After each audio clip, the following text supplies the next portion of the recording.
వాళ్లంతా అమాయకపు గిరిజనులు, కష్టాన్ని నమ్ముకున్న రైతులు. అయితే కొంతమంది వ్యాపారులు వారికి నకిలీ విత్తనాలు అంటగట్టి మోసగిస్తున్నారు.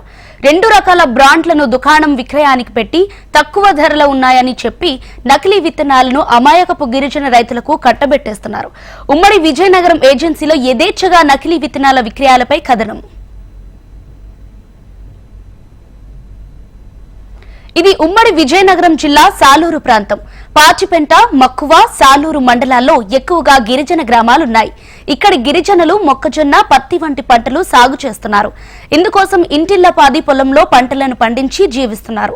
వ్యవసాయ సాగు చేయటానికి బండెడు కష్టాలు పడుతున్న తరుణంలో ఈ రైతులకు మరో సమస్య వచ్చి పడింది.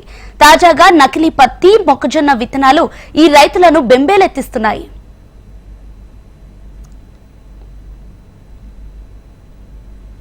మొక్కజొన్న, పత్తి బ్రాండెడ్ విత్తనాల ధర 860 రూపాయలకు 4 కిలోల ప్యాకెట్ దొరుకుతుంది. వీటిని లైసెన్స్ కలిగిన షాపుల్లో ప్రదర్శనకు ఉంచుతారు. ఇవి అమ్మితే కేవలం 5 నుంచి 6% కమిషన్ వస్తోంది. అదే నకిలీ విత్తనాలైతే 450 రూపాయలకే అమ్ముతున్నారు. ఈ విత్తనాలు అమ్మితే వ్యాపారికి ఏకంగా 40 నుంచి 50% కమిషన్ వస్తోంది. దీంతో అమాయకపు గిరిజన రైతులకు ఈ నకిలీ విత్తనాలను అంటగడుతున్నారు.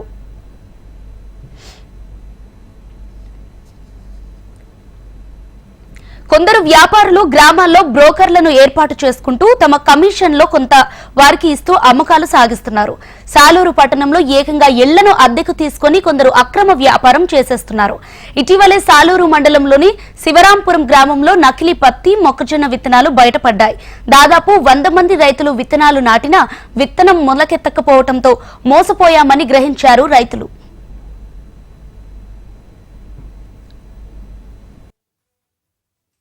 నేను ఒక జొన్న గింజలు, పత్తి గింజలు వేసిన రైతు మరీ కూడా వేస్తాను. కాకపోతే ఏంటంటే జొన్న గింజలు, పత్తి గింజల్లోని కొన్ని మంచి అందులో క్వాలిటీ ఉన్న ప్యాకెట్లు కొన్ని, నాణ్యత తక్కువ ఉన్న ప్యాకెట్లు కొన్ని కలిపి వస్తున్నాయి. దీనివల్ల ఏంటంటే క్వాలిటీ ఉన్న ప్యాకెట్లకి అదే పెట్టుబడి అవుతుంది, అంతే మదుపు అవుతుంది, అంతే రాబడి వస్తుంది. కానీ క్వాలిటీ లేనిటికి కొంత అదే మదుపు అవుతుంది, కానీ పెట్టుబడి అంతగా రావడం లేదు. దీనివల్ల రైతులు నష్టపోతున్నాం. దీని గురించి రైతు భరోసా కేంద్రం వాళ్ళు, గవర్నమెంట్ వాళ్ళు మాలాంటి రైతుల్ని శ్రద్ధ తీసుకొని కొంత నాణ్యతలో ఎటువంటి లోపాలు లేకుండా మంచి నాణ్యత గల విత్తనాలు అందేలా మాకు అందిస్తారని గవర్నమెంట్ వారికి మేము తెలియజేసుకుంటాం. సాలూరులోని ఓ దుకాణంలో రైతులు విత్తనాలను కొనుగోలు చేశారు. సుమారు 200 ఎకరాల్లో పత్తి, మొక్కజొన్న విత్తనాలు నాటారు. ఎంతకీ మొలకెత్తకపోవడంతో మళ్లీ నాటు వేశాడు.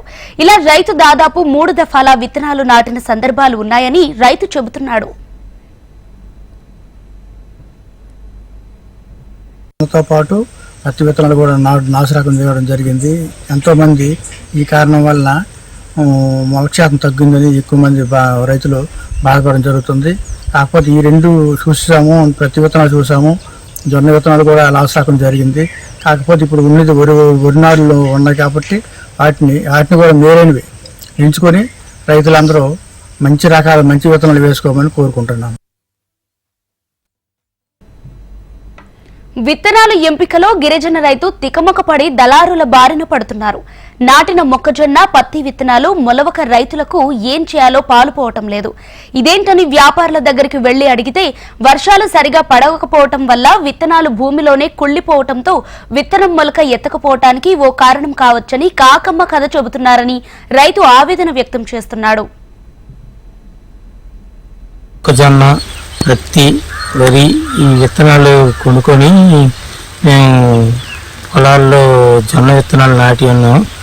అయితే రమారమి జూన్ 4-5 తారీఖు విత్తనాలు వేయడం జరిగింది. కానీ ఇంతవరకు కూడా మేము వేసిన విత్తనాలు పూర్తిగా పొలంలో నాటబడలేదు. ఎందుకని మేము అవగాహన చేస్తే కొన్ని కల్తీ విత్తనాలు అని మాకు అనిపిస్తుంది.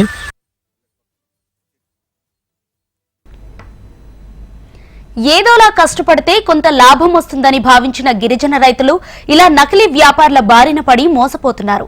నకిలీ విత్తనాల అమ్మకాలపై ప్రభుత్వం దృష్టి సారించాలి. నష్టపోతున్న రైతులకు ఆదుకోవాలి.